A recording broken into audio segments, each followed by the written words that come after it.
unit, which is the AI ethics. So this unit primarily deals with the ethical issues, the transparency part in AI, the biased, what all biased is the biases are there in AI, the data bias and the different kind of adversarial attacks that happens in the AI system.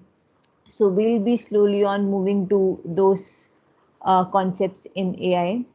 So coming to the part of AI ethics. Now, in the previous module and in the previous classes, you have seen that there are different applications of AI in different domains. So we looked at the applications of AI in medicine, in finance, in national security, defense. So we saw that how in every sector the basic aim of AI is to find the patterns from the data, to analyze it and come up with different, you can say, answers to us, give us something different, so that they can work for a specific problem. Now, again, whenever you get a certain output, how you can confirm its validity and how you can explain it, that whether the model I am building or I have built is trustable. You can trust that model. So how you can convince other for that? We looked about it. Yes, Knowing the rules, precise అంటే yes, ఏంటి? Satin. I think ప్రెసిస్ అంటే ఏంటి? yes. చేయడం, extract చేస్తాం, అబ్రీవ్ చేయడం, provident. Okay. This was the AI ethics, which usually sums up with all these different things.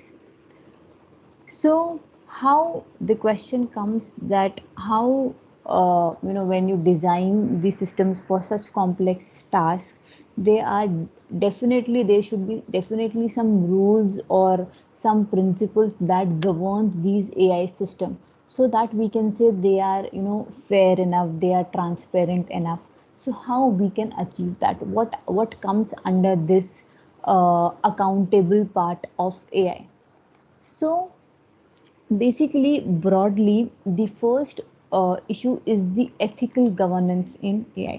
So, this ethical governance basically includes issues like fairness, transparency, privacy, and issues like economic displacement, like how with the help of AI based automation the jobs will start disappearing, the AI will be controlling the you can say jobs that presently humans are doing. So how this economic displacement will be you can say adjusted and accounted for.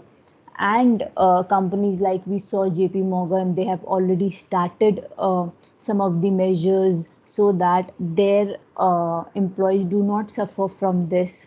And how the use of AI by industry, by government, by companies, so how to allocate goods to these different sectors of the society, and how you can use AI to build a fair system so that there is no discrimination. Again, if you recall, we saw that how AI was partial. Some startups like the Genderfy app, how it was partial to the women of the society, and that's how we have different kind of fairness problem in AI. Some of them will be looking in this module also. So all these factors come under the governance part, how you are going to govern all these factors. Next, explainability and interpretability. Now, we saw that it becomes very important for the developers to explain their model. Now, in countries like Europe, they have the right to explanation. Now, let's suppose if you go and you're asking for a loan. So, suppose your loan application gets rejected. So, you have the right to know why exactly your application got rejected. In that case, obviously, you should the people there should have the answer for that, that why their particular application rejected your loan application. So for that, even for the non-technical users, the application should be explainable, because obviously developers can't be sitting everywhere, right? At the end of the day, the model or the software is used by the non-technical people majorly in different domains. So how the model is able to or the software is interpretable, so that they can interpret the results and they can see that why the model, the application is giving us so and so results. Because at the end of the day, everything, people are mostly building everything majorly in in major sector, so that it is consumable by the normal, you can say, people out there, which includes the non-technical people also. So that way you need the system so that they can be self-explainable, because everyone out there is not from a technical background. So the idea of right to explanation is very important in AI part. That's why now the focus is completely towards the explainable AI part. How the AI is, how you can make the AI explainable. So even if today you build something very great and you're not able to explain that thing, so that is definitely an issue. So this explainable AI part is getting more and more popular now. Third is the ethical auditing part. Now again, even if your solution, your application is transparent, or if your application is interpretable, that is great. But again, there are certain audits, certain checks that has to be followed, that has to be done in your model, so that you are sure that there is no bias in your system, in your application. Let's suppose for some results or for some amount of runs, the results are good enough, but you don't know, you are not sure that whether your system suffers from bias, or you can say any harms or not. So there should be, you can say, proper auditing mechanism, so you can actually examine the input and output that goes into your algorithm and see whether it's biased or not, or how you can see, you can't completely rely on the interpretable part.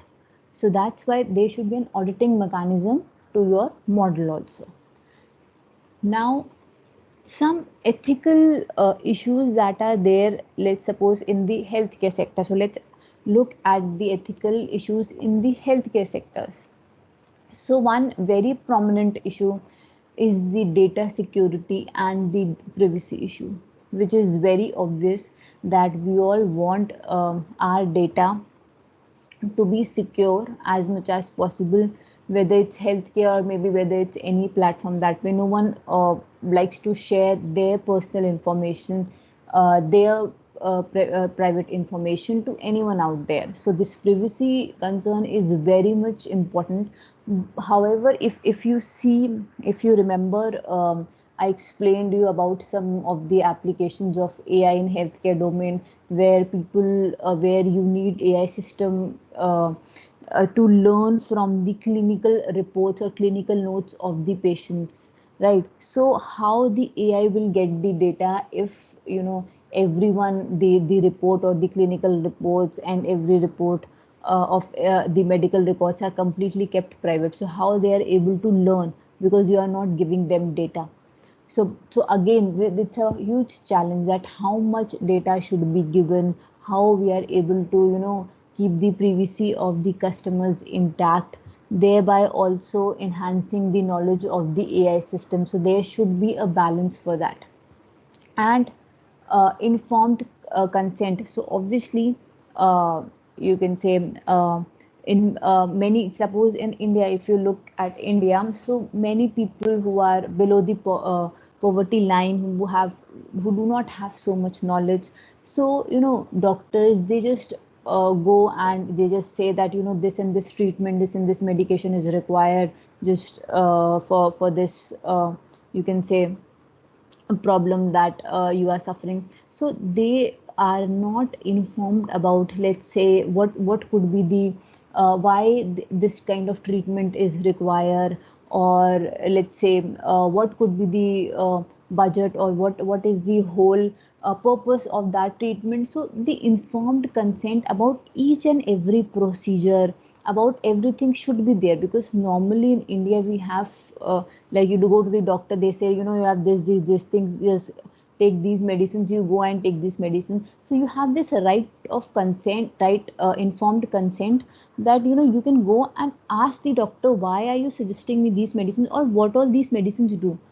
So there are people out there, so if you go, they say, you know, please tell me, what are these medicines, are these multivitamin, are these for this thing, for this thing, please explain me these medicines. Okay, you can go and obviously say, you know, I don't think this medicine is I don't want this medicine, or is it important for me to have this, can I have only these three medicines. So you have this right to know that whatever you are consuming, so what exactly you are consuming, and how is it affecting your body, whether the medicine that you know you are consuming is a multivitamin, or what exactly is the purpose of that medicine. Because usually doctor give, you know, 5 to 6 medicines, they list 3 4 medicines out there, and you just simply take. So you have this right to go and ask them that, you know, what exactly is this medicine, or uh, why should I take this. So you have this right. So people who do not have such information, they simply go and, you know, get the medicine, consume it. They are not aware of all these things. So um, even the concept of patient confidentiality, this is also very important. So there should be a trust between the patient and the customers, that all their personal history and everything, the talk, even the normal talk which is there between a patient and a doctor, should be confidential. Doctors are not allowed to disclose anything about their patient. So in many countries out there, there are strict rules. Even if a doctor is, you know, let's say doctors are telling, or you know, telling others about your problem, or the history, or any details about their specific clients, so they have the complete rights on that. So they can't violate those things by disclosing any medical information, even if you have a verbal communication with them. Like if you go to a psychologist, or you know, people there go to all these to people suffering from depression goes to all these doctors out there. So the doctors, the psychologists, they don't have the permission to disclose any particular problem that their client is suffering. So again, all these things comes under the confidentiality part. Now there is one more important concept here, is the physician assisted suicide, or euthanasia. So if you know about the this particular phenomena, where you know the process of uh, ending a patient's life deliberately, so that you can relieve them from long suffering, right, or from irreversible coma also. So there is a practice you people might have heard. So this is known as euthanasia. So in many countries it is illegal, but again a debatable kind of issue, that if a person is suffering from a long chronic disease maybe, or the you know the life which he is living is not worth enough, so whether that, you can say, patient is allowed for a physician assisted suicide, which is known as PAS, so or not. So this is again a debatable issue, that in what particular conditions you can do that, who all should be involved in this, who all should be informed, whether this is legalized or not. So all these things comes under the PAS part. Again, a debatable topic in this case. So next was the, I think, yes. So next is about the Google project Maven. So I think many of you have heard about the project Maven. So the project Maven was so let's first just watch this video, and then I'll be explaining you what is this project Maven. In case the audio is not, or the sound is not audible, just let me know. Some Google employees have quit in protest over Project Maven. Project Maven is a military drone program, and these Google employees feel that it runs counter to Google's unofficial motto, "Don't be evil." Back in April, about 1,000 Google employees voiced their opposition to the company's involvement in a drone warfare program initiated by the Pentagon. This week, almost a dozen Google employees quit their jobs in protest to what has become known as Project Maven. Although the exact number of employees who quit is not known, Gizmodo reports that the quote, mass exodus is about a dozen employees, in direct result of Google's involvement with Project Maven, a military pilot program which aims to use AI and machine learning to analyze objects in drone footage. The employees in question believe that the company's involvement in a government warfare program violates the ethical nature of Google's motto, which is "Don't be evil," and also feel that Google's refusal to adequately address employee concerns represents a drastic working environment change. The only course of action left, according to the employees, was to quit. Now, before things get too hot and political, let's just go a little bit deeper. Although the exact nature of Project Maven is under wraps, it appears that the military program could theoretically be used to give drones the ability to analyze objects before an attack. For example, an algorithm would help a military drone analyze footage of an enemy base of operations and determine whether it was a legitimate target or not. Now, depending on what's really important to you, you could see that in very different ways. You could say, this is a great thing, right? Because this ensures that we reduce collateral damage. It reduces the chance that we're going to hurt innocent people. And that's a good thing. Or you could say, no, that's dangerous and horrible because you're further removing human decision-making and human lives from that potential conflict, resulting that the battle from your side looks more like a video game because you're not actually risking American lives, you're just risking the other side's lives. Or you could say, no, that's the point. That's fantastic. We are protecting our interests, defending our borders without having to risk soldiers' lives. That's fantastic. But if the history of previous drone usage is any indication, this technology tends to be used for far more than it is publicly stated it will be used for. Many of you may be surprised to know that Obama not only embraced but vastly expanded Bush's drone program. He killed many more terrorists and many more innocent civilians than Bush did. If you have the power, it is very difficult to restrain yourself from using it for other things than you originally intended to do.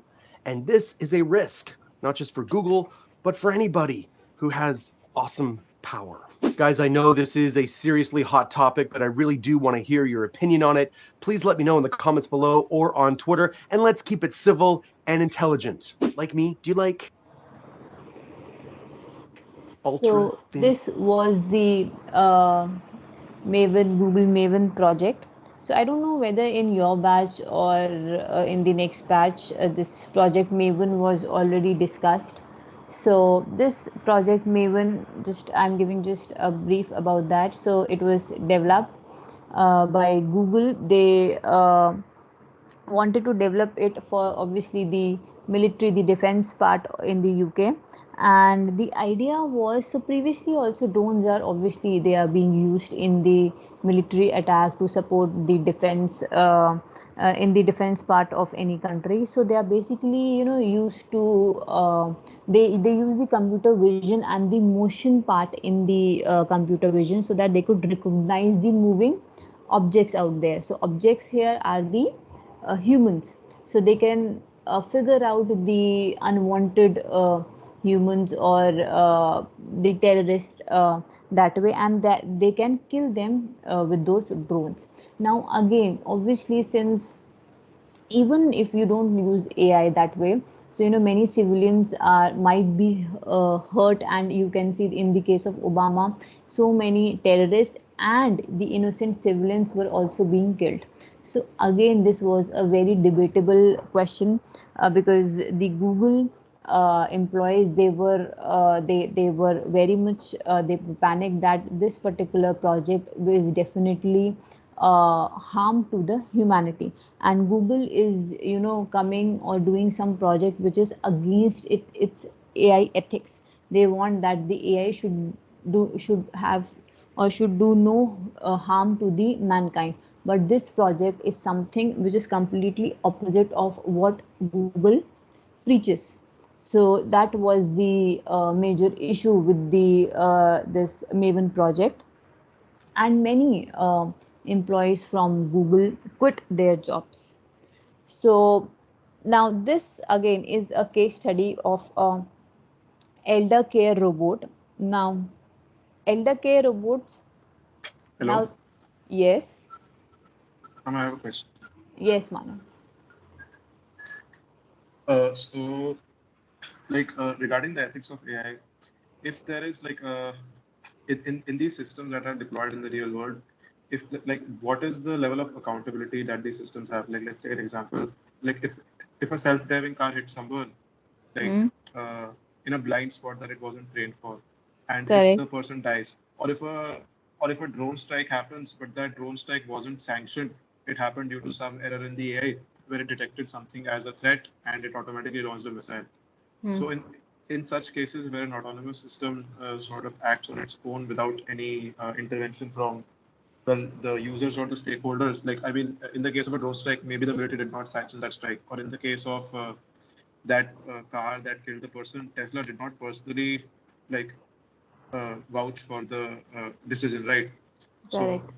in such cases, who, what holds the who holds the responsibility? Like in the case of the loss of life, like if a person dies due to that self-driving car, or if a person dies in that drone strike, so does the company hold the responsibility? Does the military hold the responsibility? Does the AI algorithm hold? Like, so who's Okay, responsible Manav. in such So cases? basically, the thing is, whenever you develop any such system, so there's obviously some, you can say, documentation or some rules and regulations, the ethical considerations which I was talking about, that are being listed. So obviously, even in this drone case, which I talked about, the Obama kind of Obama example. So there also this problem was definitely there, and the people, they were in, they, I mean, they knew this problem, that even the innocent people can be killed. Now it depends on the organization. So every country have their AI specific organizations too. Like you have the High Court, you have the Supreme Court, and so Consumer Court, that way, right? So even in India also we have different governing bodies. Now it depends, you can say, who all comes under that governing body. Let's suppose if you talk about the Obama case there. Now even let's say the governing body that is governing that particular project, they list that even if the humans are killed, that way no one can be responsible, because we are building But that something. doesn't make any sense, right? Correct, correct, Like correct. let's So just so take the so example of the see, car as well.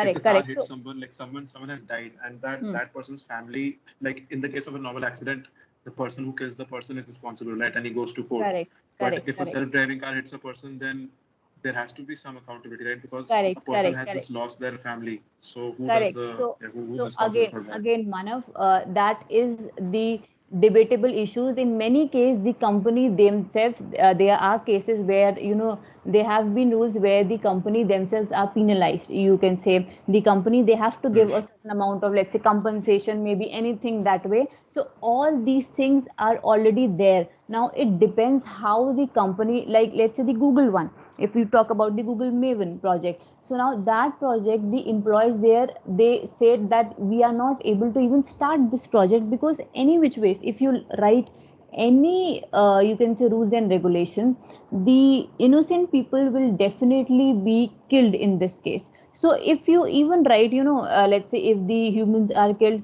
one or two, humans are killed, so we'll do this, or this should be compensated. But nothing can be compensated for a human life, right? So this Yes.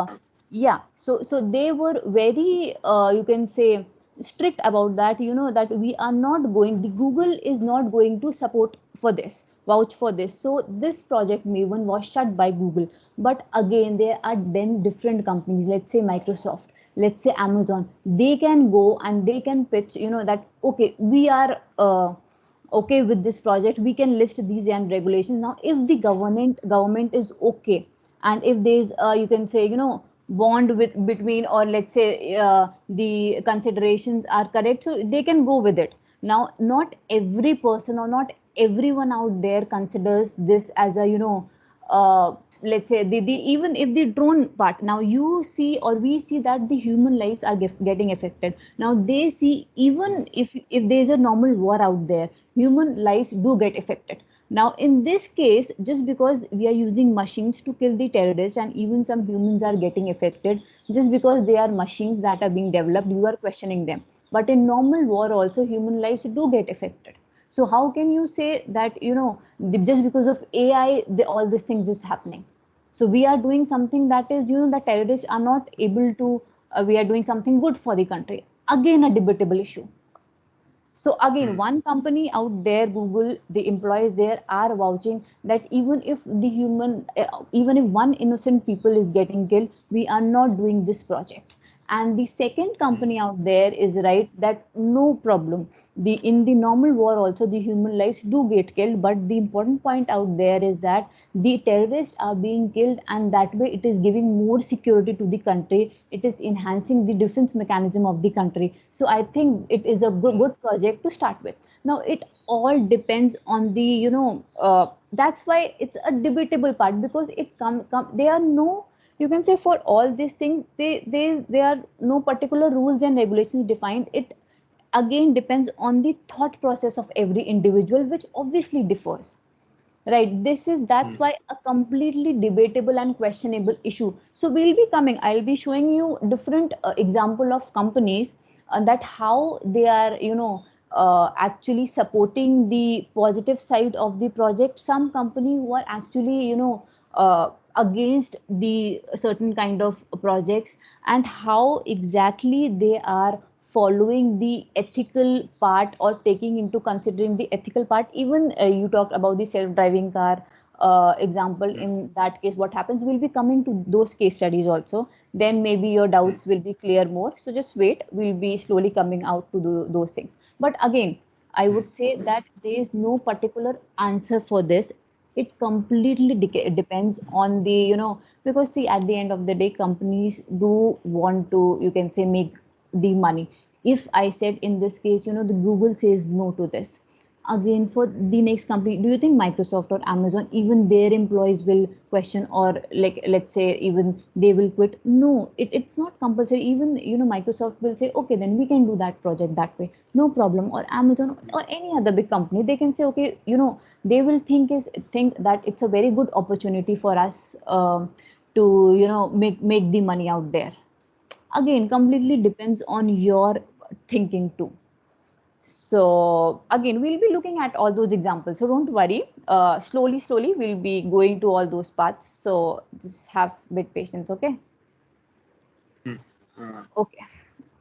So coming to the elder care robot. So okay, so this is one case study, elder care robot. So this is from the movie Robert and Frank. So I don't know whether how much of you have heard about this movie or seen this movie. This was in the year 2012, and in this movie, the robot is obviously a robot, a elder care robot, and Frank is a human. Now Frank was a robber, so he has this problem of stealing things, not a very big, but he has this problem to, steal the things and uh, keep them with him and so on. So he was a robber. So now when he grew old, so he turned old, so his child gifted him a elder care robot. So these robots, now these kind of robots are actually there, and people, because elderly people, they need a special kind of care support throughout 24/7. So the concept of elder care robot is being used nowadays, that, designing robots so that they can they can take care of the elderly people 24/7, their needs and everything, because normally we don't have so much time to take their care. So this concept of elder care robots is being there, and it is nowadays also being effectively developed also. So but in the year 2012, so this was a sci-fi movie. So the robot and Frank, so where this Frank's son gifted him this elder care robot, so he was there 24/7 with this man. and it's now this is a small snippet of that movie where you can hear the conversation between the Frank and the robot.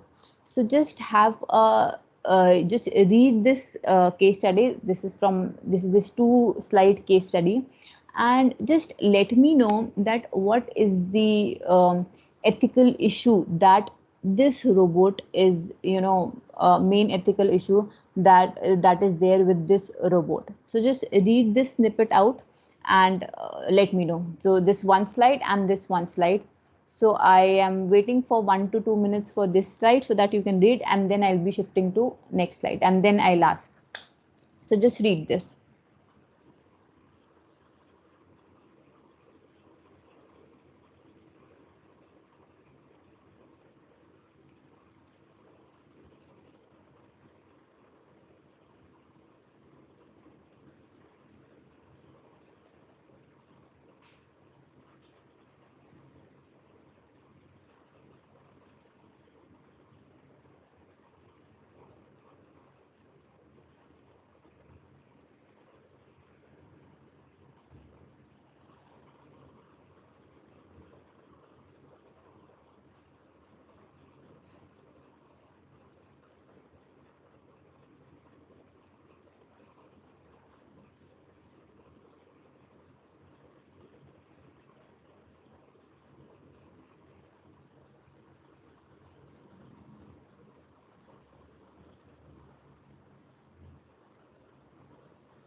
So I am moving to the second slide.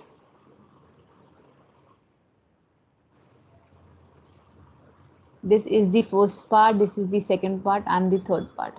So the conversation goes from this to this,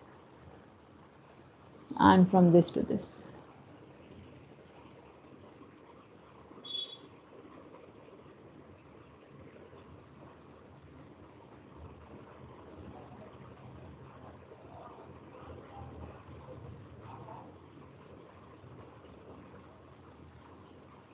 Oh, I think no, just wait, it's the other way around.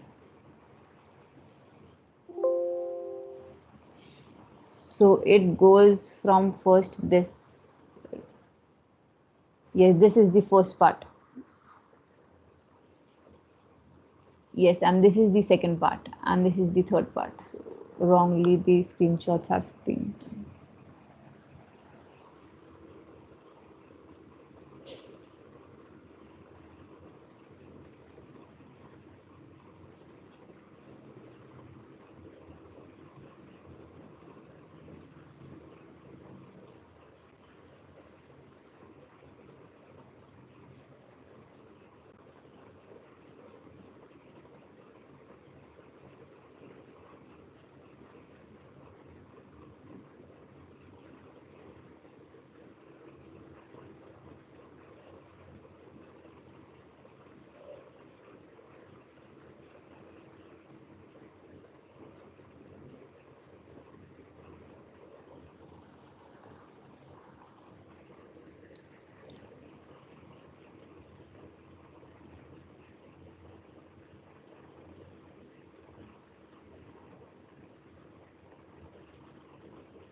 Yes. So What do you think is the main problem there here in this case?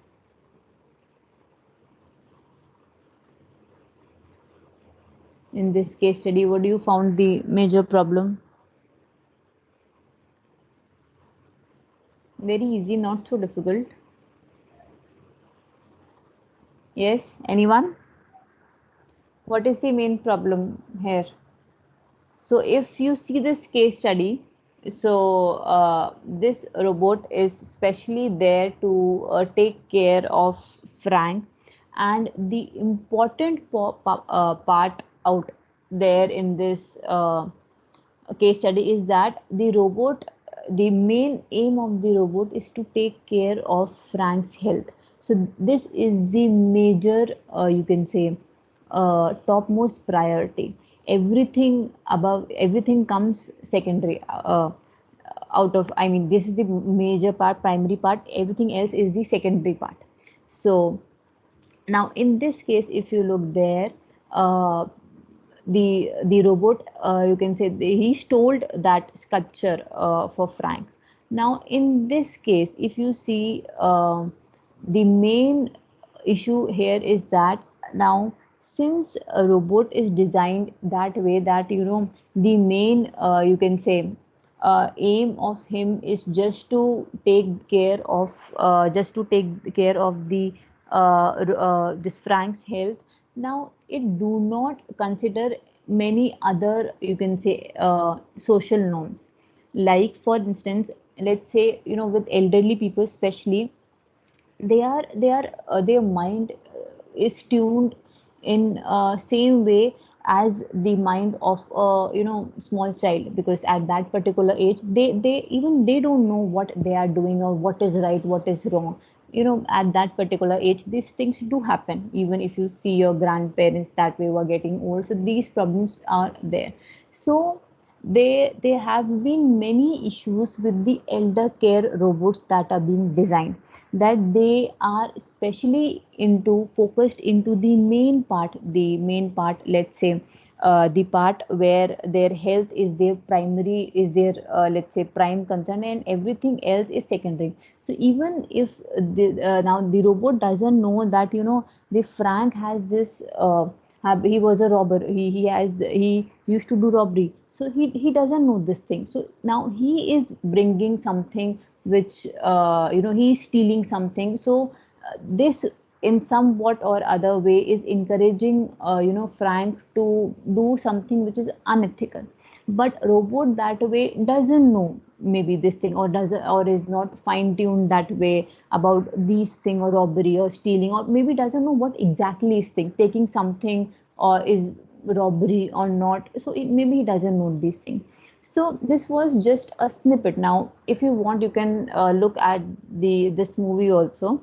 So a very interesting movie, where how what problem this elder care robot gave to Frank, and how everything come up is there. So this was the main problem which are there with the elder care robots. So while you design these elder care robots, many questions come up. Like, if a elderly person says that he wants to die, so should the robot help him to die? Or let's say whatever he says, so should the robot help him to die? Or let's say maybe let's say an elderly person asks the robot to prepare for taking my own life, just to prepare everything, I want to take my own life. So should the robot have this obligation to inform other family members also that this person is doing all these things that way? So if he let's say that if an elderly person wishes to behave in ways that violate common social norms, should the caretaker robot intervene? And if so, then how? And now what could be the common social norms that way? They are now again, there's not a particular list that these are the 10 topmost social norms that every robot should follow. No, this comes under the common sense part. So certain things which are out there, which we know, which we human knows, comes under the common sense part. Now how to induce this common sense into these elder care robots? And we don't know what elderly people can come up with, or what they can do, because eventually with age their brain and their processing also is similar to a baby child, right? So we can't, so there is obviously a risk. So what all social norms should the robot follows? And this again is a questionable thing. And now if let's say if an elderly people has the, you know, if there is an elder people in your house and you know they have some risk of falling, but they says the robot that, you know, we want to walk, please help me walk around the house. So in this case, in spite of, you know, there is a risk of falling maybe, so should the robot prevent it, or how he should deal with it? So you can't let's say induce everything inside the robot. So this was the main problem in these elder care robots, and nowadays, I mean, lots and lots of progress is being done in the elderly care robot. And I mean, outside India, though many in many household people do use these elder care robots uh, for the elderly person. But again, the ethical considerations are being there. The social norms, what all social norms should be there, are definitely a problem in this case. Now, one more part is the transparency issues, which we have seen that, let's say, how transparent our system is, what we are building. So let's say if you have a Gmail spam example, which particular emails goes to your spam folder and which doesn't go. Now you don't know what is the logic behind them. Now sometimes what happens is, let's say you are getting mail, you know, certain mail from an email ID in your inbox, but you might have seen that some of the mails from that particular email ID only, they gets into your spam folder. Now how? And you keep on looking, you know, in your inbox, but then you see that, oh, this particular mail is in this spam folder, although they are from the same email ID from the same user. Now why, what is that, what is, I mean, why all these things are happening? So this, I mean, we are not transparent about how the Google spam and not spam works. Now, even now, why basically all these issues, let's say the biased issues or the transparency issues, come up with the AI? Now, since AI is nothing but created by us, by the humans, so machines also, now the data which we provide to the machine, somewhere this data is also generated by us. And we humans, we do have this natural tendency of, you know, this natural biasness is always there, was always there in our mind. Bias, let's say, if we see, you know, if we see in terms of even the racial discrimination, if we see people who is fair and someone who is black, so we, you know, our eyes automatically get stuck, you know, there is a certain kind of, let's say, a biased, or you know, certain thing which is there in our mind, we definitely gets clicked. So this biased nature we have, we, every one of us, we somewhere or the other, we have this biased nature in us. So that's why all this biased nature do crops up into the machine, because the data which we are given, let's say all this data is being fed into the machine itself. So maybe, so they are different kind of, again, biasness. So all these biased turns, you know, are turning uh, maybe against us, and the data which we are generating, this particular data is also, you know, getting into the machines, and that's why they are also coming up with the biased decisions, because ultimately AI is also man-made. Now, again, how to, you can say, avoid this human based nature, human biased nature, is again a very important topic in AI. That how you can avoid the machine to, you know, we, every one of us, we are, you know, uh, getting into algorithms and everything, so that we can build a biased free software, biased free, you know, uh, algorithms. But again, this data and everything, by this biased nature, we humans, firstly, we do have this biased nature in us. So many stories of racial discrimination on the basis of many things are being there all around the world, right? So how can we can ensure that machines do not follow all these things, whereas on the other hand, we human are following the same patterns. So the data which is there are being generated by us itself. So obviously the machines definitely will learn out of all these things only.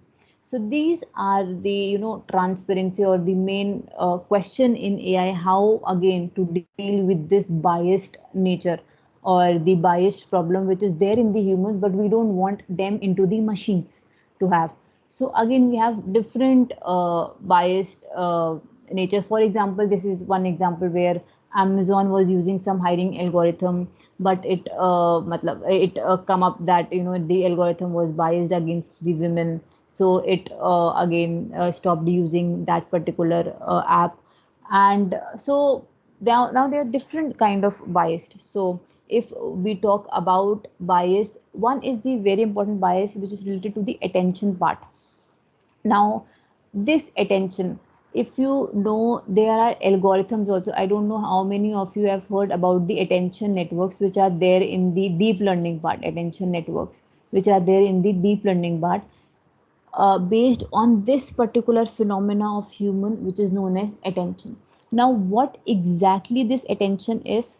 Now suppose I give you an image, like, or suppose if you look at this slide only which I am presenting. Now certain terms, or let's say certain images, maybe this image which is out there, okay, or if I put any other image. So let's say whenever I switch a slide, the first focus of your brain is, let's say, on that image, something which is automatically gaining your attention. So let's say this image or maybe this heading is initially getting your attention. So the in our human brain, we obviously at a particular time giving focus or giving attention to a particular, let's say, resource or a particular object out there. So if you have an image containing, let's say, a river, a sun, let's say a house, so at a particular moment you will be giving attention to one particular object, and then you try to combine all these things, and you are coming up with the output that yes, this is an image of, let's say, a sunset or sunrise, or maybe an image of a beach, right? So all these things are so quick, and we are so well versed with it that we do not realize that what exactly is happening or how we are processing all these things. Based on this phenomena only, even if you have a sentence, if I have this particular sentence with me, this particular sentence, now one by one you read every word, and then you map, and then you come up with a you can say the explanation. Then you relate that this particular line was meaning this thing, or this is the meaning of this particular line, right? You read the line word by word, and then you come up that this is the meaning of this particular line. So again you are giving attention word by word, to every word in a sentence, and then you come up that yes, this is the explanation, or this is the meaning of this sentence.